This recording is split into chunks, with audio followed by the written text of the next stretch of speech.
Welcome to Spirits Podcast, a boozy dive into mythology, legends, and folklore.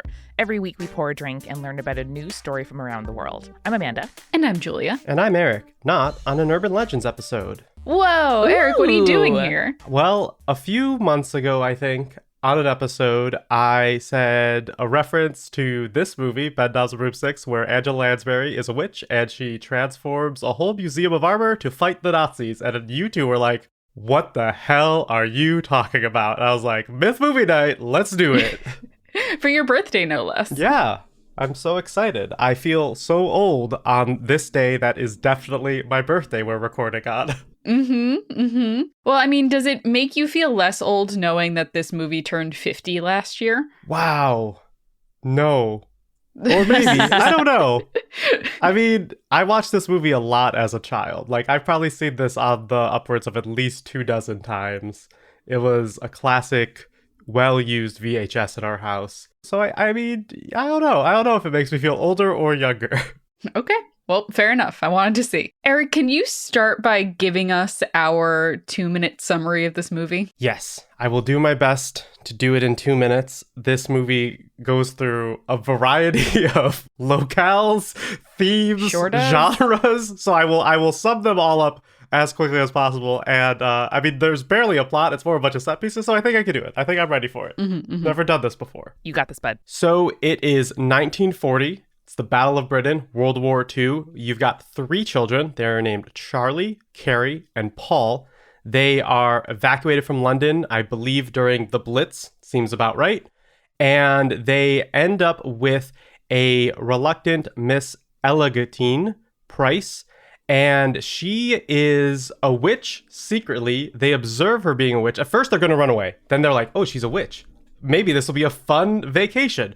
So they decide to stay. She is a witch in training, though. She's like sending letters and getting like mail order witch classes. She's a correspondence school witch. It's a correspondence school for witches in the north of England, I guess. And so she decides that she's going to find the guy that can like train her into being a full witch. She makes a bedknob on a a bedknob on a bed, not on a broomstick. That comes later. Actually, it already happened. But she'll be on the broomstick throughout the film. The bed is now essentially their TARDIS. It's what makes them travel through space and time. Sure can. And dimensions in some senses. They go to Portobello Road and they meet this guy. He is clearly a con man. He's doing a 3-shell game. We'll get through this real quickly. Portobello Road, just an extremely long dance number. Sure is. They're just like, let's show off all of the different dances and ethnicities of England. Here they all go. They'll each get 2 minutes to show off a dance. It sure is safe to be doing loud and bright things in London right now. Yeah, just absolutely unhinged stuff. Then they get the guy who's clearly a con man. He's just kind of along for the ride now. He is the dad from Mary Poppins, I think. They travel to a lagoon where they win a dance contest. Just wild. Then they go to a cartoon island where they have to get this medallion from this lion who's like the king of the jungle or something along those lines. Don't worry about it. They play a football match, I believe, a soccer match, and they win. They get the medallion and they book it out of there. They get back to England. The Nazis are invading via the shore, and they run to the local museum that has a bunch of old knight's armor. She magically animates all of the knight's armor, and the armor fights off the Nazis while she flies around on a broom. And that is pretty much the whole movie. Yeah. It certainly is the whole movie. And then the final scene is the man who runs the correspondence school, who he's fallen in love with Angela Lansbury, leaving for war. And being like, I'll be back. And I'm like, I don't know if you will. They were like, are you going to be our new dad? He's like, yeah, but first I got to go to war. Exactly. Also, they have parents. Their parents are just in London. Yeah. I think it was like heavily implied that they might have been orphans, but I'm not sure. I sure hope so, because I was thinking about... I hope they were orphans. If they weren't orphans, this is fucked up. Also, I'm just doing some quick pocket math. He was born in 1917. This film came out in 1971. So, like, quite old to be going off to war, even during World War II. Like, yeah. So all of the old men, Eric, you may be forgiven for not knowing the context of like Second World War era England. Which, like, we'll talk about that in a second, because, like, how are children watching this supposed to know the context for World War II? Julia, I couldn't tell you the audience for this movie if I tried. It was highly entertaining, and I'm really glad we watched it. I mean, it was definitely Midwestern children in the 90s. Young boys in Ohio. Well, the home guard, Eric, are like the people who were not sort of like quote unquote fit enough to go abroad to war. That's why they're all old men. Because they show up in the first half too, where they're just kind of walking around the cities. Yeah, exactly. And so they, that was kind of how the movie begins. Is like, oh, we're checking on our preparations. Like, did you paint all the signs over? Like, do you have your supplies? Is like the air raid shelter okay? They were like a civilian corps. I think they were part of the army, but they were like people who not like the fittest and finest, which is why he was like a middle-aged to older man, and that's why it's all a bunch of grandpas who I thought at the beginning of the movie they had like a marching number. I was like, maybe some of them were in World War II because they produced this movie in the late 60s. And if all of these men are in their 60s and 70s at the time, they could conceivably have been older army enlistants in the World War II. Yeah. I had assumed at the beginning of the film that these characters were like veterans from the Great War. And they were like, well, we can't fight in this one, but at least we're gonna help out a little bit. I think you're right, Julia. Yeah. I think there were. Both are probably true. Yes. Excellent. Now, Eric, I have to know, what was your favorite part of this movie as a kid? Like, when you rewatched it, what was the part where you're like, shh, shut up, it's coming? Okay, so this is a weird, like, Mandela effect thing I had with this. I swear there was a dance number with, like, the Russian guys who, like, do the arm cross and do the leg kicky dance. Yeah. And that just wasn't in the movie. I swear that it was. So I don't know what movie I saw someone dancing like that in it, but I do really like just like, I mean, my favorite part, it's hard to say what my favorite part is. I think that it's just this pieced together strange thing is my favorite part. Like, it's just like a dance thing, a cartoon, essentially like Jason and the Argonauts, but Disney, and just like a bunch of like strange, like confluence of just things thrown together and be like, kids would like all of these things, but we need to fit it into like 70 to 80 minutes. Yeah. Oh, it was a full 2 hours, but I felt every minute of it. Was it a full 2 hours? I mean, it goes by so quick. Oh, yeah. Would having some context for this film help us better understand it, do we think? Yes. Yes. Okay, so basically, this was a movie that there was a lot of problems in making Mary Poppins in the early 60s, right? So they were like going through negotiations, they were having a real hard time with it. And so like kind of production on that stalled. So they began to develop something very similar, which was Bedknobs and Broomsticks. So basically, also a book series by a female author, centers around young children and their like kind of magical caretaker, music by the Sherman Brothers, which like this movie, the music's fine. The music's okay. Like, it's Sherman Brothers, but it's like not any of their real bangers. Yeah. It's no Chim Chimney. It's no Supercalifragilisticexpialidocious. It just no isn't. Chitty Chitty Bang Bang, which was my Worn to Shreds VHS in my house growing up. I get you. So it's fine. I was like, I feel like Angela Lansbury is being underutilized. It's okay. We get more of her later in Disney. It's fine. So they really, really liked Bedknobs and Broomsticks, but they liked Mary Poppins more. Like Walt Disney was like, I want Mary Poppins. And so when they finally were able to move ahead with Mary Poppins, Bedknobs and Broomsticks, because it was so similar, kind of got shelved. And it didn't see the light of day for like 25 years. Whoa. Oh my God. That's wild. Yeah. Actually, originally, Julie Andrews had been offered the role of Miss Price, but turned it down because she was like, I already played Mary Poppins. Like, I don't really need to be like this kind of typecasted person. Like, I'm good, actually. And when she changed her mind, they offered it to Angela Lansbury, and Angela Lansbury was like, I love it. Let's do it. I just gotta say, Dame Angela Lansbury, 96 years old if she is a day, living her life out in England. God bless her. Yeah. Bless her. Bless her heart. Those cheeks, man. I've only really seen older Angela Lansbury. Like, those are the pieces that really stick with me. And damn, her face really looks like that. Like, she looks like the teapot she plays in Beauty and the Beast. It's amazing. Yeah.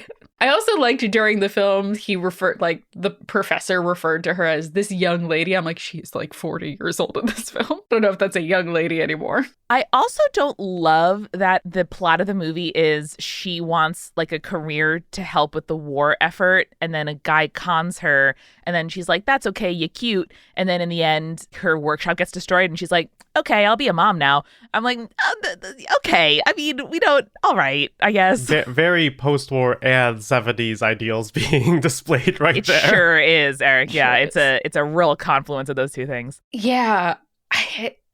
I'm just like, Disney loves a con man character, don't they? They do. They do. Disney sure does. Like, there's that whole scene where he, like, opens up the, like, big briefcase and it folds out, like, 4 different times, which is a great practical effect, by the way. Yeah. Yeah, it is. I really, really liked that. I think it's because con man is, like, something that an adult can find villainous because adults hate losing money. Mm-hmm. Famously. And children understand playing a trick is bad. Yeah. But it's never, like, too nefarious. So I think it's, like, this perfect kind of middle ground for, like, villain archetype where it's just kind of like, well, it's bad, but it's not like I've murdered someone bad. Yes. Sure. Totally. I mean, Eric, the people who are bad in this film are the Nazis, exactly. which fully show up in this film. Which, like, we were talking about this a little bit yesterday, but they, like, start seeding the Nazis in right away. Yeah. Like, the 4th word in the movie is Nazi. And it's like, okay, village man who's painting over the road signs. Like, okay, I get that, you've been told not to tell anyone where the directions are. That makes a lot of sense. Okay, the specter of Nazis hangs over this film. I didn't expect them to show up in a U-boat. Yeah. There are Nazis in the opening credits. Yes, there are. There are. Opening credits! Which is very, like, Pilgrim's Progress, like medieval tract. Like, the credits are beautiful. Mm-hmm. Yeah, they're very nice. Yeah, this movie and the Coen brothers' Hail Caesar surprise U-boats. Yeah, It's fair. Both movies where you're just like, didn't expect a U-boat, and then a U-boat. And here we are. Most times that Nazis are depicted in movies these days, I'm like, did you really need a Nazi in this movie? Like, if a Jew can't punch a Nazi in the movie, why is the Nazi there is kind of what I think. Yeah. But in this case, like, okay, all right, like, I get it. I get why they were there. Something I didn't expect to really like in this movie was the idea that the spell that Angela Lansbury tries to do was just kind of random words. And I thought that was really fun. And the fact that she can like cast spells on kind of mundane objects and there is no like inherent magic to her necessarily. Like, I don't know, it's kind of maybe implied that like either it was dumb luck or maybe she's just particularly good at it. But that was really cool. I loved as a kid Diane Duane's So You Want to Be a Wizard series, which is like you find a book in a library and if you study long enough and know the words, you can become, magical. And that idea really speaks to me as opposed to the kind of chosen one, or like inherent magic archetype. Yeah, I think that is really interesting. And I think that's kind of highlighted much later in the film where the professor is like, I don't believe in magic, but I do need to turn myself into a rabbit right now, and like manages to do it, even though he was a con man selling these like what he assumed were fake spells to people. Yeah. So I think it's like really interesting to be like, yeah, anyone can do magic if they believe in it. And that's the like point of the first song of the movie, which is like the age of not believing. If you can move past the age of not believing and like actually believing in a thing, you can do the thing, which I think is like a fun message for a Disney film. Yeah. I do like that this is a very different character from Mr. Banks too in playing that. And I'm just like, all right, my guy, this is a more fun character. I personally, much like Disney, also love a con man character. So I'm like, you're a fraud. And I love that for you. He's a heart of gold, which I think really makes it sweet. He also spends a lot of time like on all fours with his butt in the air. Sure does. Having just been turned into a man from a rabbit. And I'm like, wow, okay. It was unexpected. Can we talk about the background magic of this film? Yeah. Because it got like weirdly dark at one point. And I know like this is a movie where Nazis are the bad guys, so it is going to have like an inherent darkness. And it's also the shadow of the Blitz and World War II. Yeah. But there's one point when they're talking about where they meet like the bookman and he has the other part of the book. And he's describing like where these spells came from, and it's from like a secret wizard or whatever. And he's like, yeah, so like the last spell that this guy was working on was he was doing experiments on animals to make them more like humans. And then the animals realized that they were being experimented on, and so they killed him.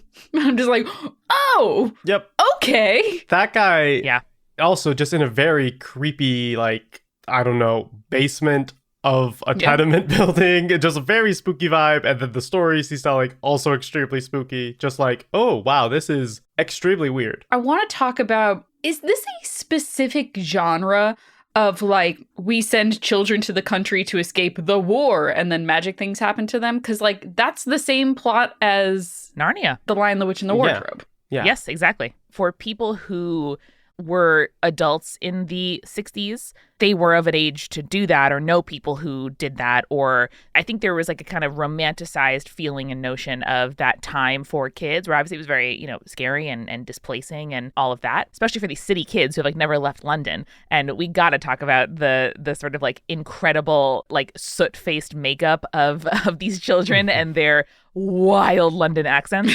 I'm sure they're like trained in acting, these like they're child actors, and to put on those accents, I was just very proud of them. But yes, it is a genre, and I think displaced to the country, removed from your normal life, it's the real kind of pastoral fantasy of England in so many ways.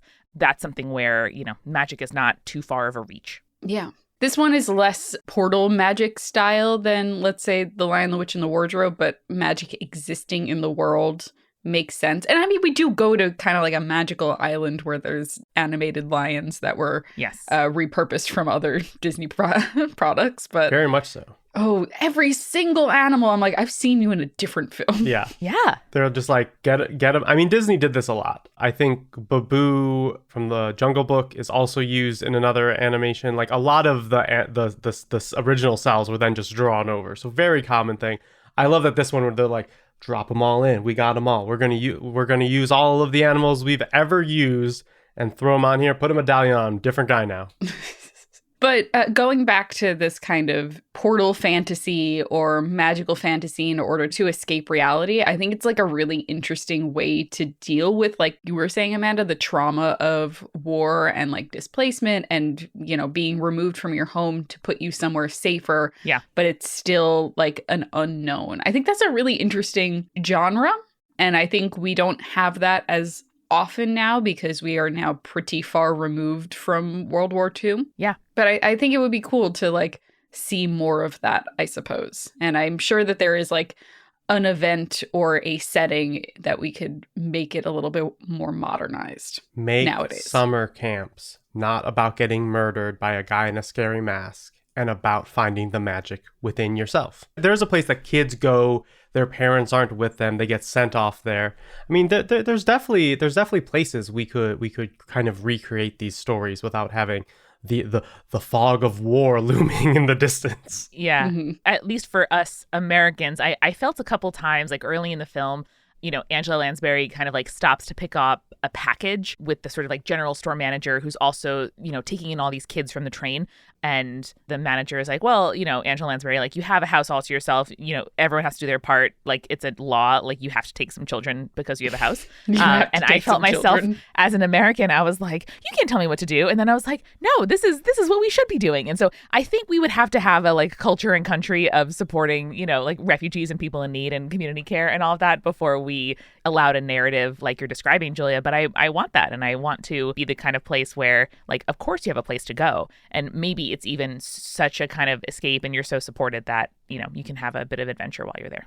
Also, imagine like your children get sent out of the city to live in the country and like you don't get to like know anything about this person that is taking them in. Yeah. You don't know the like state of their home or like who they are as a person. I'm just like, I'm not a parent, but No, it was intense. Yeah. Well, let's go get some more popcorn, get some more soda, and get back to our movie talk after this refill. I've got a freezy and I put some tequila in it. Hooray!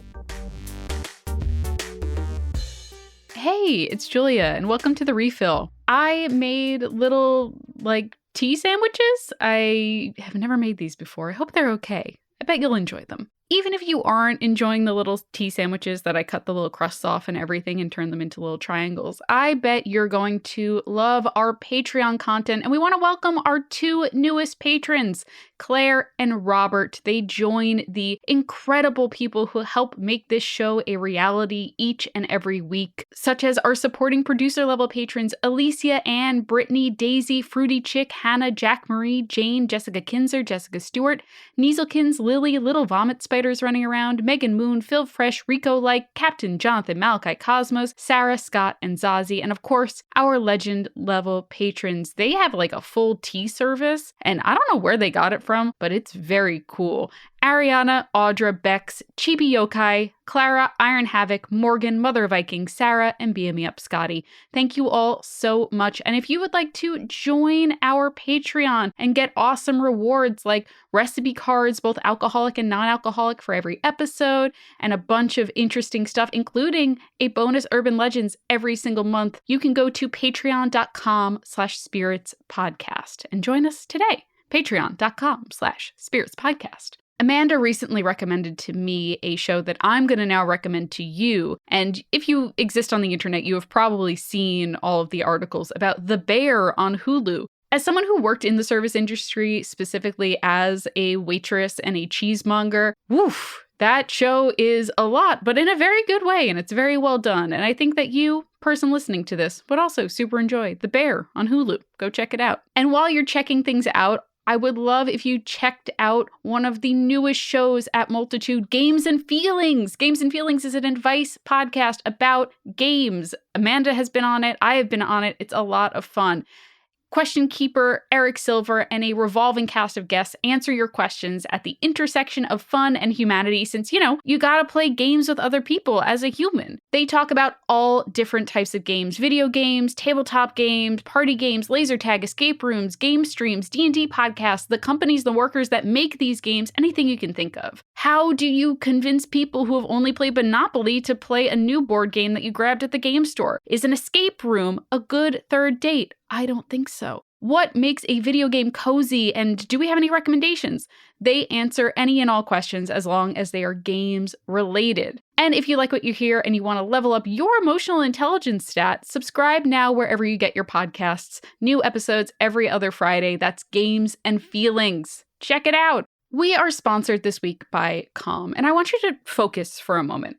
How are you feeling? How are things going?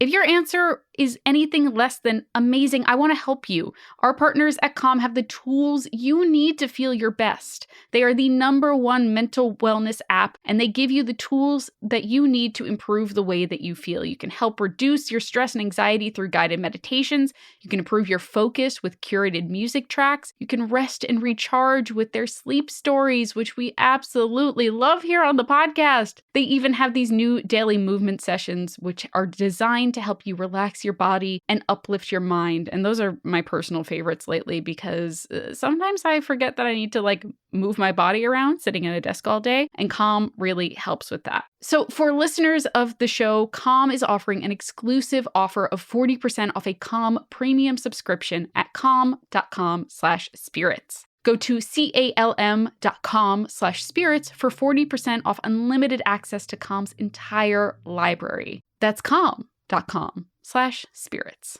Now, it is the heat of summer here in New York, and the temperatures are really, really high. And the worst thing in the world, for me at least, is to sleep in a bed that is just too hot. It's just too hot. Thankfully, Brooklinen has me covered, literally covered, with their best-selling and award-winning bedding that is designed with light, breathable fabrics that keep you cool all night long. Brooklinen is the home to the internet's favorite sheets, and by working directly with suppliers, they cut the luxury markups and pass those savings back to their customers. So you get their incredible products at a reasonable price. They also are constantly launching new products, new colors, new patterns all the time for their sheets, their towels, their robes. And they have a bunch of fun limited edition collections that sell out in as little as a month. And if you're not sure where to start, you can shop with ease thanks to Brooklinen's online quiz. Whether you're looking for the perfect set of cooling sheets, lightweight towels, breathable loungewear, their quiz is the best place to find a curated list of high-quality products best suited for your unique preferences. So head over to Brooklinen today to keep your cool at home and on the go all summer long.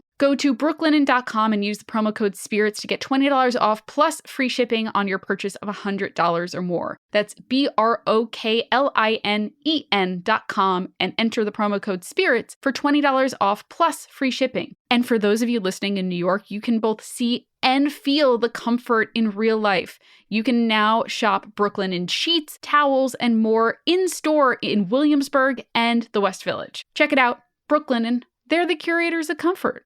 And now a word from our sponsor, BetterHelp. Sometimes it feels like we don't take the best care of our brains. I mean, I'm speaking for myself personally, but I'm sure you probably feel the same way sometimes. And how we take care of our minds really does affect the way that we're living. So it's really important for us to invest time and care into keeping our minds as healthy as we keep our bodies. And I find that the best way of doing that is by going to therapy. And BetterHelp Online Therapy is a great way of getting your therapy. BetterHelp is online therapy that offers video, phone, live chat sessions with your therapist. And it's great because if you don't want to see anyone on camera, you don't have to. Sometimes seeing someone on camera makes me super anxious, and I don't want to have anxiety going into my therapy sessions. That seems a little counterintuitive. The nice part, too, is that it's also much more affordable than in-person therapy, and you can get matched with a therapist in under 48 hours, which is not really how the real world works when you have to go to people's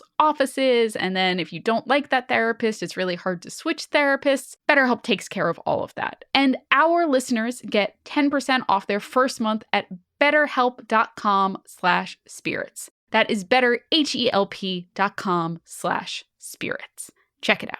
And now let's get back to the show. All right. So for this movie, I was doing a morning watch because I don't think I could have convinced Jake to watch this with me. I somehow convinced Kelsey to watch it. I think I had the leverage of like, I love this movie as a child. It's not one of these weird movies that I sometimes take you to the art house theater in. It was definitely a weird movie, but it wasn't like the current weird movies that I usually take her to. It's weird through the context of time rather than artistic choices. Mm-hmm. What did she think? She liked it. She liked it overall, but I mean, it's definitely showed its age in ways most other Disney films haven't, I would say. Even Mary Poppins, I feel like I haven't seen in some time, but feels like because it's a beloved classic, it holds up to modern sensibilities a little bit better than this one does.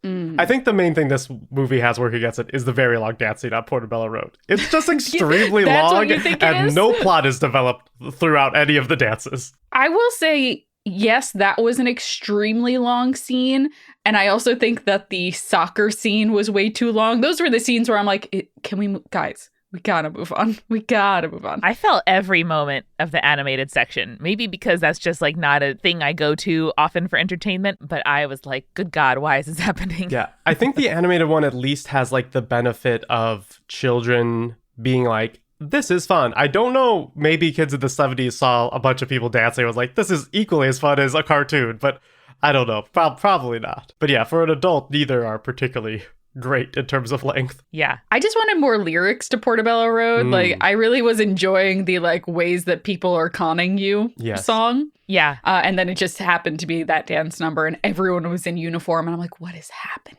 Why aren't you guys fighting in the war? Why are you here? Exactly. It felt so much like one of those grand old Hollywood movies where it's like, we have 150 extras on payroll and big sets, and we're gonna use them, no matter what we say. Yeah. Maybe they were trying to sort of bridge that gap. Like Mary Poppins has, grand numbers, and Chitty Chitty Bang Bang has, big group scenes. Like, I guess it's not totally out of character, but I was still thinking to myself, like, they could have saved a lot of money by cutting down this Portobello Road scene or like cutting down the amount of animation. But I'm glad to hear that it had such an impact on you, Eric, and, such a big part of your family life. So this was a morning watch, Julia. So I think you were about to describe a drink for us. I was. Much like Portobello Road, you see something and you just get distracted. Yeah, no, it was a Sunday morning. Jake was outside watering the lawn while I watched this in classic Jake form.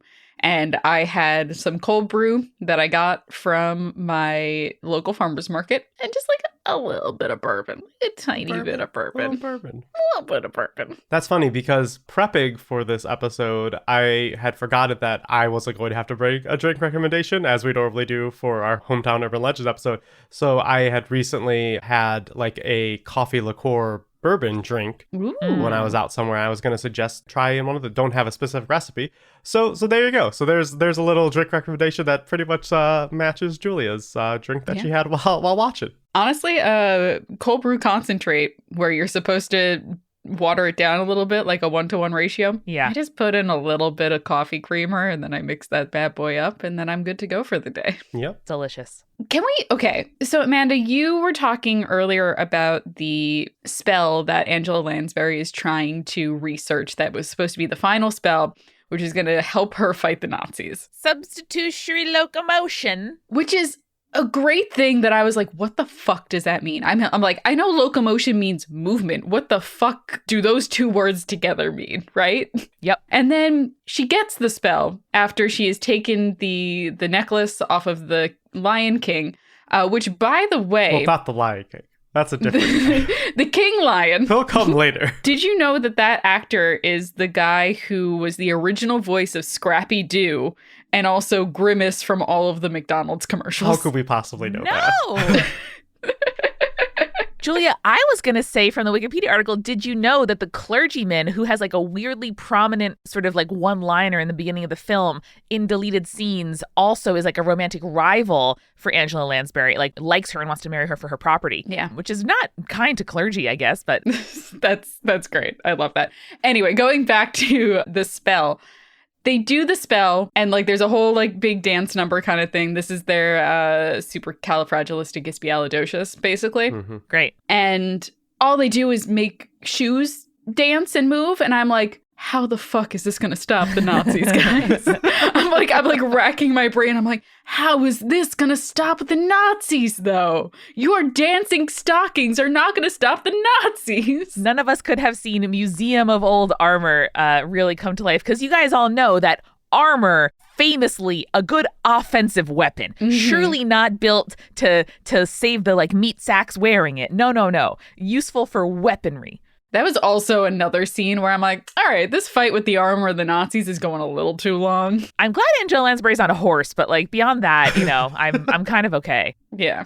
Also don't understand how they were holding stuff, because most of like the hand stuff on armor isn't like full fingers. It's like just the tops of your fingers. So like, they're throwing spears and stuff. Who knows? It's fine. It's magic. They won. Eric, it's magic. They won. That's all that matters. Yeah. Eric, they do an entire dance number that is underwater, and it's never explained how they're breathing underwater. It's magic. Who cares? Yeah. Oh, God. I am happy to report that the song Substitutionary Locomotion does have an extended cut. How? And these lyrics are available to us. And as the Wikipedia article says, have been performed by several YouTubers.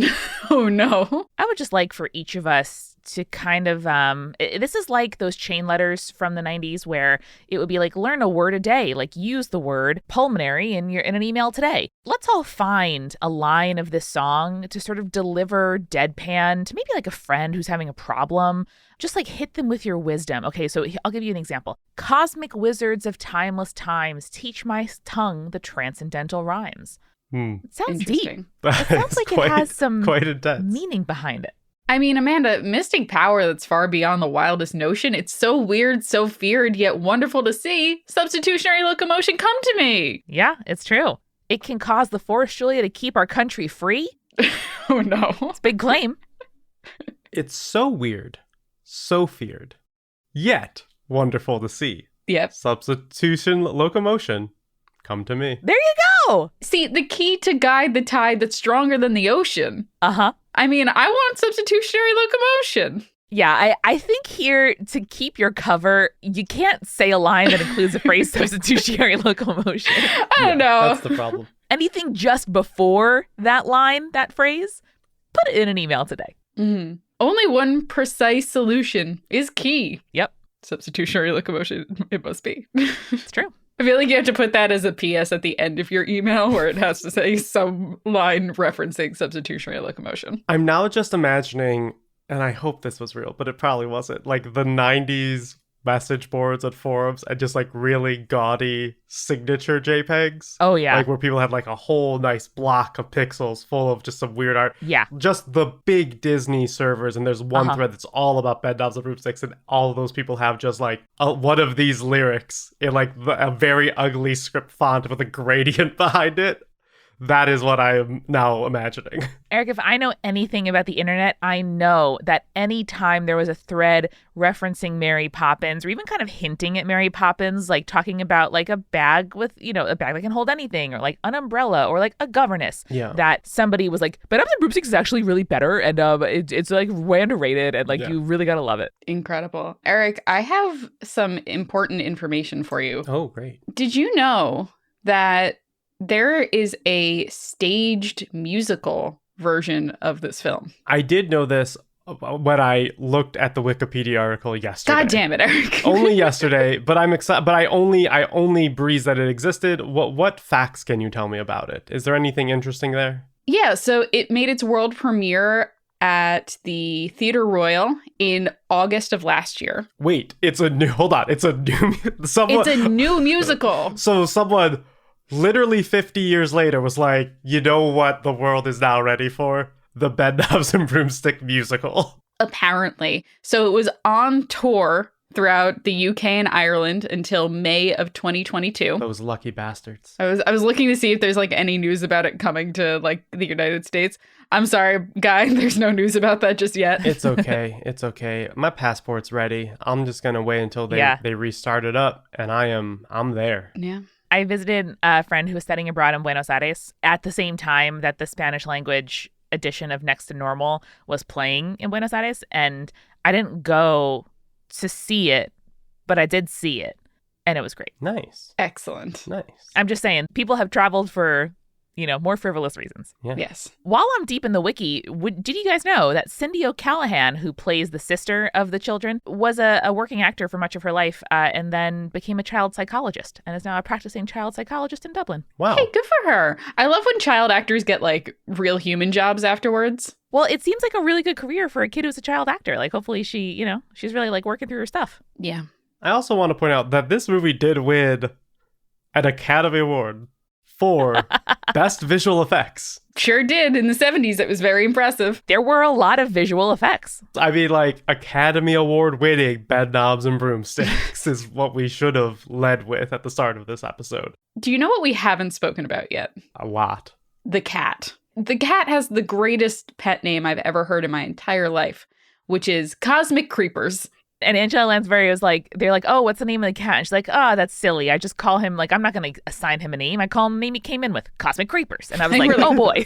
It's like, are you just going to call it cat? Or are we going to do like a breakfast at Tiffany's thing? Nope. His name is Cosmic Creepers. Yeah. It is really good. They imply that the professor sent that to her. Like, they were like, oh, he sent you this long package that we find out is a broom. And then they were like, didn't he send you a cat last time? Where the fuck did he get this cat from? Did he just pick it up off the street and somehow send it to her, like off of Portobello Road? I mean, I think it's pretty established. You could definitely get a cat at Portobello Road without a doubt. Yeah. It looks like a real fucked up cat, too. So I was thinking the cat was a person the whole time. And the movie ended and I'm like, hope the cat's not a person. That's the subtext you really got to look for. Is like, oh, that cat is cursed the whole time. And they just never resolved that C plot at all. Yeah. You know what, Amanda? That's a real 90s kid thing because after watching and falling in love with the cat/boy from Hocus Pocus, I understand and I feel you. And they had similar energy. They really did. And the cat was like, it was the most puppet ass looking cat I've ever seen in my life. Which, like, it was a good puppet because it looked like the real cat that they used for the real shots. And I'm like, yes. Okay. You got both a fucked up puppet and a fucked up cat. I love that for you. It's a great puppet that looks so realistic, but luckily the cat is also real weird looking. Something that really kind of twisted my brain. You know those memes? I don't know why I'm thinking so much about early 90s like email memes, but the meme that was like, you know, this historical figure lived at the same time as this historical figure. Oh, yes. And if you know them in different contexts, it can be really mind-bending. I hate to tell you that George Lucas began working on Star Wars the year this movie came out. and that just really, if that doesn't tell you a lot about the 70s, I don't know what does. Oh, God. Star Wars came out 6 years after this film. And man, did our technology get better, yeah. Yeah, the visual effects 1-to-1. I know Star Wars was like very, pushing boundaries, and this was a period film, Yeah. that was set 30 years before it premiered, but still just wowie. I will say, like, I do find some of the, like, effects very charming in a way. Yes. Like, there's the scene where he is taking them to Portobello Road, and you see, like, a transition from what is clearly a painted backdrop. Yeah. And then it transitions into a tunnel, again painted, but then there's visuals of, like, actual film happening down the tunnel. Yeah. And I'm like, that's, like, really quaint. That's, like, a very, like, good way of doing the thing that you were trying to do without creating, like, an entire soundstage of World War II London, Yeah. Yeah. And the battle with the armor, while I thought went on too long, pretty impressive. Pretty Like that impressive. that was really, it looked in a lovely way like one of those kind of grand Hollywood set piece movies where it's like, wow, they really employed all these horses and camels, huh? Like it felt very grand in a way that I was pretty impressed by. As someone who trained in, like, museum studies and preservation and stuff like that, watching all of those armors get shot with bullets did upset me quite a bit. Yeah, that's fair. This was just like a broken down castle that they turned into a museum that was just hovering over the hill of this village, which is also buck wild because Yeah. that's just how England is, Amanda. It is. And Julia, now it's like an artifact with additional historical context, which is, it was The Nazis shot these. it was pinged by German bullets during the Battle of Britain. Yeah. Look at that. Look at that. So the way that this article from Observer describes the movie says Bedknobs and Broomsticks is just as unhinged as it sounds. The 1960s through the 1980s was a period of decline for Disney, and the internal drama at the studio plus the Mary Poppins related delays are evident in Bedknobs and Broomsticks, a film that's all over the place. At first, it strikes the same chord as Chitty Chitty Bang Bang, and then veers into West Side Story territory with extended dance numbers. The scenes where the group travels using Miss Price's magical bed are bizarrely psychedelic, a la the tunnel scene in Willy Wonka and the Chocolate Factory, Oh, yeah. which premiered the same year. Wow. There's another movie with a similarly, like, curmudgeonly old man who ends up with some weird magical stuff. Yeah. That was just like a theme, I guess. That was Mhm. just like, we're just going to impart these children Yeah. into the hands of magical people who don't seem to understand what responsibility is. And at least one thing is going to be, like, weirdly traumatic. Yeah. Like, I mean, that scene in Willy Wonka in the tunnel is absolutely unacceptable by modern standards to show to a child. Yes. Not even close. And a lot of this movie, I don't think it ever gets, like, terrible for a child to watch, but, like, there's some moments where you're like, this is different sensibilities for what kids could handle. I mean, there is a scene where this one, like, weird guy who's working for the bookman, who is also, I guess, a con artist of some kind, comes up and is, like, offering, like, basically the equivalent of, like, Rolexes. They're like, I fell off the back of a lorry. Yeah. And he's like, no, thank you. He's like, maybe this will be of interest to you. And then pulls out a knife on them. Why not? And he's like, Yep. Yeah, that did happen. That man is identified as a spiv, Ooh. a word I've never heard before. And I Spiv. just want to direct you again to the Wikipedia of spiv, which shows a man in 2011 at a historical reenactment of some kind. Mhm. I was going to say he is dressed exactly like this guy from the film. So good historical reenactment. That's right, Julia. He is putting his human life to use, reenacting a spiv from the 40s in 2011. I want to read the whole caption for the photo. Yep. A man dressed as a spiv selling goods, and then in quotes, from the back alley of a lorry. Don't know why that part's in quotes. I guess because it's not real. At a 2011 historical reenactment, complete with a lookout watching for the law. Incredible. That's right. I also want to read this paragraph from the Wikipedia, which is, the crucial difference between the spiv and the classic Hollywood gangster was the degree of sympathy the spiv gained as a intermediary in the transfer of black market goods to ... a grateful mass of consumers. That's right, Julia. Incredible. I Oh my goodness. Well, yeah, like as a sort of post-war, like this is kind of anticipating the post-war figure of like, hey, like rationing is happening. I can get you, you know, a thing you're not supposed to have yet. And people are like, yay for me, in the way that all of us are happy to, you know, get our like phone screens repaired by guys in the mall, even if it voids our warranty. Yeah. So yeah, I have no qualms with those guys. You know, they're making a living just like me. Listen, man, laws are only laws when they like, you know, don't go against the moral compass of society. Exactly. Here we go. Eric was giving me a look, being like, where is this going to go? I was just so excited to find out what Julia's take on the law.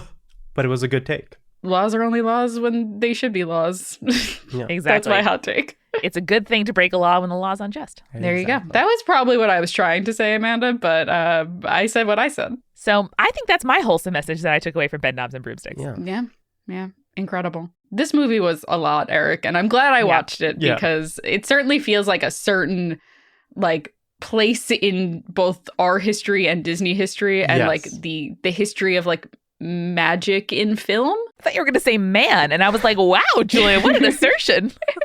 Magic in film. But yeah, I think this was really, really interesting, and I'm glad that we were able to all watch it together and have hot takes about it. It's just a fun film. It's weird. Obviously, it's not something for everybody. It's not something everybody needs to rush out, and I'm pretty sure it's on Disney Plus. I'm not entirely sure.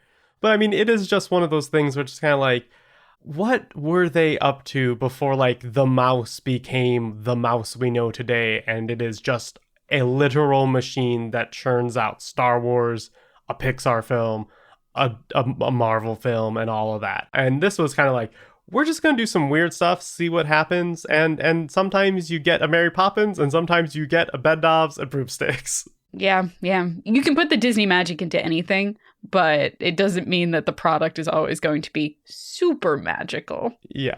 Exactly. I can't say I'll watch it again necessarily, but I am glad I did. So, Eric, thank you for bringing it to us today. I might just like lovingly put it on Portobello Road for like 10 minutes and then call it a day. That's fair. Yeah. I'm going to read all about kind of Blitz era trains in London because I still don't believe they were able to get a train into London when trains are being used to evacuate children. So, TBD on that. Yeah, we'll see. And next time you get one half of a magical tome that cuts off exactly at the spell you need the most to defeat the Nazis and save your country, remember, stay creepy. Stay cool. Incredible.